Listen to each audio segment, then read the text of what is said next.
Welcome back. हमारे साथ हैं हमारे मनपसंद होस्ट एंकर पर्सन जनाब उमर खान। उमर, कैसे हैं आप? सर बेहतरीन। आप बताएं, खैर खैरियत से हैं? ऑस्ट्रेलिया ने तो वापस 5 टाइम चैंपियन वाला रूप अपना निकाल लिया आज अगेंस्ट नीदरलैंड। जी, जी, बहुत ही ज़बरदस्त परफ़ॉर्मेंस। मैं तो यकीन करें, मैंने जैसे हमने कल सोचा था कि यार ये जो है ना वो बिल्कुल ही जो है ना वो हालत ख़राब कर देंगे नीदरलैंड की, वही हुआ कि उन्होंने ना सिर्फ बैटिंग में उन्होंने इनको एक्सप्लॉइट किया बल्कि बॉलिंग में भी उन्होंने बिल्कुल ही इनके छक्के छुड़ा दिए। तो I think Australia is going for semifinals now, that's what I am looking forward right now. And उनकी जो परफ़ॉर्मेंस है और जो उनका नेट रेट है, वो उसी हिसाब से ही अटैक कर रहे हैं। वो एक बिल्कुल पॉजिटिव क्रिकेट खेल रहे हैं, तो it's gonna be a big competition. तो आपको लगता है कि Australia would be the fourth side या इट्स टू अर्ली टू से? नहीं, देखिए अभी भी इट्स टू अर्ली, क्योंकि सिवाय इंडिया के ना इसका कोई भी सिक्योर नहीं है। क्योंकि न्यूजीलैंड के भी अभी चारों टफ मैचेस बाकी हैं, साउथ अफ्रीका के भी, ऑस्ट्रेलिया के भी एंड पाकिस्तान के भी। हुँ, हुँ। सिंपल बात ये, यहाँ से एनी टीम दैट लूजेस उनके लिए मसला खराब होगा। न्यूजीलैंड के पास मार्जिन ये है कि उनके पास 3 मैच हारने की गुंजाइश है। वाइल आप देखें कि बाकी टीम्स हैं तो इंडिया ऑस्ट्रेलिया के पास 2 मैच हारने की गुंजाइश है, साउथ अफ्रीका के पास 2 मैच हारने की गुंजाइश है। तो ये कुछ इस तरह के सिनेरियोज चल रहे हैं और बन रहे हैं। तो पाकिस्तान के पास अब कोई मैच हारने की गुंजाइश नहीं। Same goes for England, same goes for Sri Lanka, same goes for Bangladesh and Afghanistan. Bangladesh तो खैर आउट ऑफ द रेस है, लेकिन ये सिनेरियोज। हाँ, लेकिन मुझे ऐसा लगता है कि एक टीम्स दोबारा से जो है ना कि ना जेलिन हुई है और मुझे लगता है कि 4th स्पॉट पे जैसे हम कह रहे थे कि इस पे फाइट है और हो सकता है कि जी ऑस्ट्रेलिया की जगह कोई और टीम क्वालीफाई कर जाए, पाकिस्तान हो या श्रीलंका हो या जो भी इंग्लैंड हो। लेकिन अब मुझे लग रहा है कि कॉम्पिटिशन बहुत टाइट हो रहा है क्योंकि जो फॉर्म जिस तरीके से पिकअप हो रही है, तो उसमें मुझे लगता नहीं है कि ऑस्ट्रेलिया किसी को आने देगा 4th स्पॉट पे। तो 3rd स्पॉट पे आई स्टिल देखिए से अगर आप कहेंगे अभी जी भी किसी आप और ये नहीं कहें, आप अभी भी ये नहीं कहेंगे फोर्थ स्पॉट ऑस्ट्रेलिया का है। ऑस्ट्रेलिया अगर यहाँ से कोई मैच नहीं हारता तो they can and up second. South Africa यहाँ से कोई मैच नहीं जीतता, क्योंकि अब आप उनके मैचेस देख लें आगे किन से, तो वो भी बाहर हो सकते हैं। न्यूजीलैंड भी यहाँ से कोई मैच नहीं जीतता, वो भी बाहर हो सकते हैं और उनके भी सारे टफ मैच हैं। तो हुँ। इस वक्त जैसे मैंने कहा, इंडिया को छोड़ के कोई भी सेफ नहीं है। हत्ता कि इंडिया, जो कि बड़ी अनहोनी सी बात है, अपने अगले पांचों हार जाए तो वो भी सेफ नहीं। सो नहीं सर, यू नेवर नो। वो तो पता है कि नहीं होना है, वो चीज़ तो नहीं होनी है क्योंकि इंडिया सिर्फ़ अच्छी टीम नहीं है, इंडिया जो है वो कंडीशंस भी अपने हिसाब से लेके चलती है। तो वो तो ऐसे हमको ही है। पता ही है कि वो होना नहीं है। तो आई नो लेकिन वो दे मे ये हैव जरूर लूज़ वन गेम वो बट ये जरूर वो ये जरूर चेक करेंगे कि उनको सेमीफाइनल वो किससे खेलने में कंफर्टेबल है, तो वो उस हिसाब से अपनी पोजीशन चेंज करने के लिए प्लेयर्स को रेस्ट करा के अपनी बी टीम खिला सकते हैं, किसी मैच में डेलिबरेटली सेकंड पे आ सकते हैं। तो ये भी सिलसिला एक रहेगा, आप नजर में रखिएगा ये। हाँ, लेकिन मुझे पता ही है कि वो अब जैसे आप कह रहे हैं कि वीआईपीज़ हैं कि भई वो डिसाइड करेंगे उन्हें किससे खेलना है, कहाँ खेलना है, कैसे खेलना है, कौन-सी विकेट होगी, कौन से प्लेयर्स, तो वो बिल्कुल एक ऐसा लग रहा है जैसे कि उनके लिए एक एक फर्स्ट क्लास का पैकेज रेडी किया जाता है, उनको प्रॉपर्ली पैम्पर करके, नैपकिन लगा के और फिर वो आते हैं ग्राउंड में। I think this is quite unfair. I know they put a lot of money in the game but that's something that everybody has to have an equal opportunity, that's what I am thinking. Anyway, देखिए आज के Shoaib Akhtar topic कहते हैं ना, शोएब अख्तर कहते थे कि भाई आप पैसा खर्च करके यहाँ तक पहुंचे, हम जीत के और मेहनत से यहाँ पहुंचे। तो सही कहते हैं शोएब अख्तर। जी, जी, बिल्कुल, बिल्कुल, बिल्कुल। ऐसा ही है, ऐसा ही है। सॉरी। अच्छा, तो हम आज के मैच पे स्टार्ट करते हैं, तो ख़ास चीज़ जो मैंने आज देखी वो ये देखी कि जनाब सबसे पहले तो डेविड वार्नर की इनिंग, ज़बरदस्त। वो दोबारा फ़ॉर्म में आ गए और थैंक्स टू पाकिस्तान उनको फ़ॉर्म में लाने के लिए। ये पाकिस्तान का इसमें बहुत बड़ा क्रेडिट जाता है और उसके बाद जो उन्होंने पिटाई की है बॉलर्स की, वो देखने वाली थी। चांस मैं इसलिए नहीं कहूँगा कि उनको मिला क्योंकि वो आउट नहीं थे, तो I think he is played really well actually is नहीं, वो आफ्टर टेन। आउट, मुझे वही मैं उस टॉपिक पे आने वाला था। देखें, वो कहीं से ये नहीं था कि कैच जमीन पे लगा, इट वाज अ कैच। पिछले मैचेस में ऑस्ट्रेलिया के अगेंस्ट गया, इसमें उनके फेवर में गया। फिर एक रन आउट अपॉर्चुनिटी थी जब वार्नर और उनके साथ के पार्टनर स्मिथ दोनों एक ही एंड पे खड़े थे, हुँ, वो हुँ। मिस हुआ। लेकिन वार्नर से ज्यादा जो मजा आया आज मुझे, अरसे बाद मैक्सवेल जिस वजह से मशहूर हैं, वो मैक्सवेल का रूल हमने देखा इंटरनेशनल क्रिकेट में।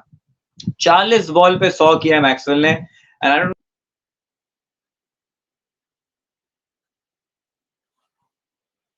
आई थिंक उमर थोड़ा-सा डिस्कनेक्ट हो रहा है, हम इसको कंटिन्यू करते हैं। जी, मैक्सवेल की इनिंग के बारे में बात कर रहे हैं। Maxwell played tremendously well. I think Umar will join us again, so हम कंटिन्यू करते हैं। जी, जी। उमर आप हमें सुन आपको सकते हैं? आपने क्या आवाज सुनी थी? आप मैक्सवेल के बारे में बता रहे थे कि मैक्सवेल ने जो इनिंग खेली है तो वो मैक्सवेल का पुराना पुराना टच हमें देखने को मिला एंड 40 बॉल पे उन्होंने 100 किया है, जिसमें 9 चौके 8 छक्के हैं, मतलब 17 गेंदों पे उन्होंने 84 रन स्कोर किया है। और जो उनकी आखिरी के 40-50 रन है, वो तो लगभग उन्होंने कोई 12-14 गेंदों पे किए। अनबिलीवेबल बैटिंग, और जो रिवर्स हिट, स्विच हिट और रिवर्स हिट पे उन्होंने जो छक्के मारे हैं, अनबिलीवेबल। तो I think that was a treat to watch. ठीक है, लबुशैन की 50, स्मिथ की 50, वार्नर की 100, लेकिन जो ये मैक्सवेल का 100 था ना, आई थिंक ये इस वर्ल्ड कप के अंदर एक स्टैंड आउट इनिंग होंगी। डिस्पाइट डिकॉक के 170 खेले, वार्नर ने से पहले 160-70 किए, लेकिन ये जो 100 था ना, दिस वाज स्पेशल। अच्छा, तो ये बताएँ कि अब आप टूर्नामेंट लगता है बहुत मोर इंटरेस्टिंग होता जा रहा है और कल का जो गेम है उसके बारे में भी हम डिस्कशन करेंगे इंग्लैंड और श्रीलंका के हवाले से। तो मुझे लग रहा है कि कल इंग्लैंड की बॉडी लैंग्वेज पता चलेगी कि क्या है, कि क्या वो इस रेस में इन है या नहीं है, कल भी यही बात भी हमें कल ही पता चलेगी।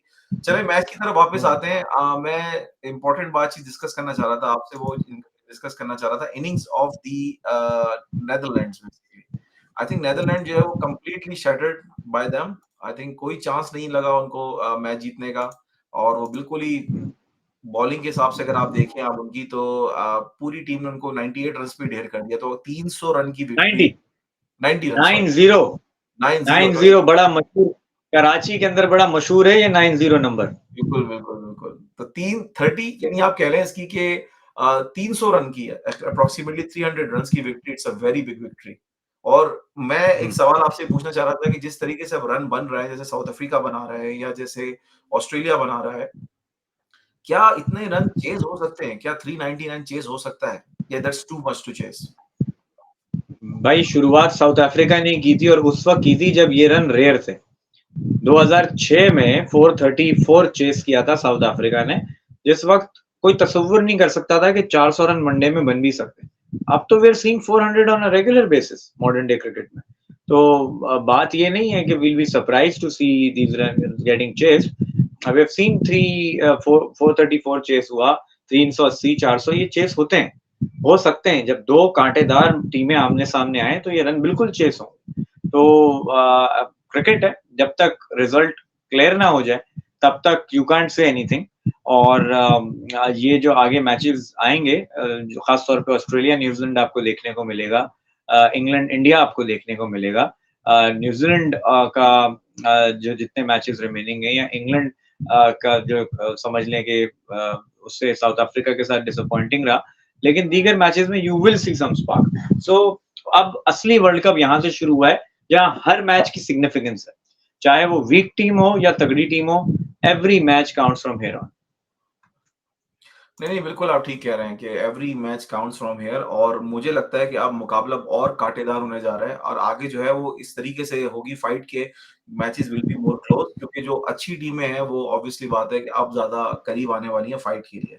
एंड आई स्टिल थिंक कि Afghanistan can do one more mishap कह लें आप उसको कह लें कि आप एक टीम कोई और बड़ी टीम को हरा सकता है। लेकिन आई डोंट थिंक सो कि they can qualify in the semifinals. नहीं, देखें सेमीफाइनल तो थोड़ा मुश्किल हो जाएगा, क्योंकि उसके लिए और मैं अगर वो जीतते हैं तो मैं उसको अपसेट भी नहीं कहूँगा। मेरी एक्सपेक्टेशन थी इस वर्ल्ड कप के स्टार्ट से पहले कि अफगानिस्तान 4 मैच अपने एटलीस्ट जीतेगा। ये मेरी थी तवक्को, और 2 उन्होंने बड़ी टीम्स को ऑलरेडी मार चुके हैं। बांग्लादेश जहाँ एक्सपेक्टेड था जीतना वो नहीं जीते। आई एक्सपेक्ट नीदरलैंड से वो जीतेंगे, और अभी उनका मैच श्रीलंका से बाकी है। उनका मैच बाकी टीम से बाकी है।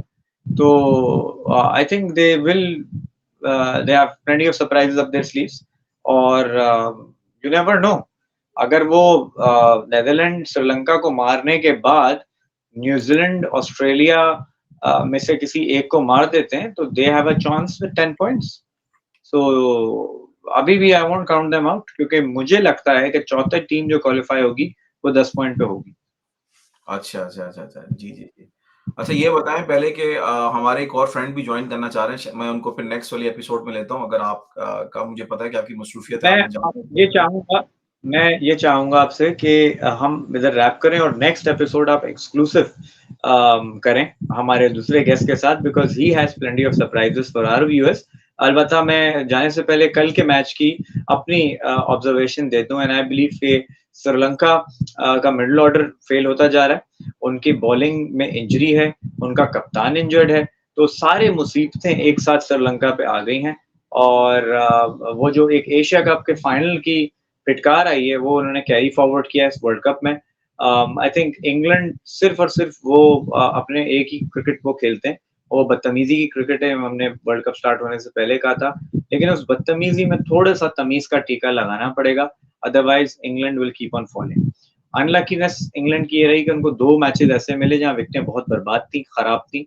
अब कल पहली दफ़ा उनको बेंगलुरु मिलेगा, जो थोड़े-से उनके मतलब की कंडीशन है। तो बैटिंग फर्स्ट आई थिंक शुरू के न्यू बॉल में थोड़ा-सा इंग्लैंड मुताबिक 10-15 ओवर थोड़ा-सा इंसान बन जाए। After that they can charge and England ऐसी टीम है कि वो आखिरी के 20 ओवर में भी 300 रन बना सकती है। तो I think it will be a one sided traffic. England batting first minimum 350, Sri Lanka batting first I think वही होगा, इनका मिडिल ऑर्डर कोलैप्स करेगा और ये डिसअपॉइंट करेंगे। 280-85 श्रीलंका का स्कोर देख रहा हूँ, इजी इवन टू इंग्लैंड, लेकिन being former world cup champions fighting team Sri Lanka को फिर भी मैं 30% दूंगा। तो 70-30 to England tomorrow. I want to see Moin Ali in the game. Topley injured हो चुके हैं तो क्रिस वॉक्स की वापसी होगी, बेन स्टोक्स को खेलना चाहिए और ये 2-3 चेंजेस इंग्लैंड की टीम में दिख रहे हैं, while Sri Lanka has plenty of injuries. तो ये नहीं पता कि वहां क्या होगा। बिल्कुल, बिल्कुल, मुझे यही लग रहा है कि कल का मैच ही बहुत अच्छा होगा, लेकिन मैं एक चीज़ में ऐड करना चाहूँ कि इंग्लैंड जो है वो कॉशियसली नहीं खेलेगा।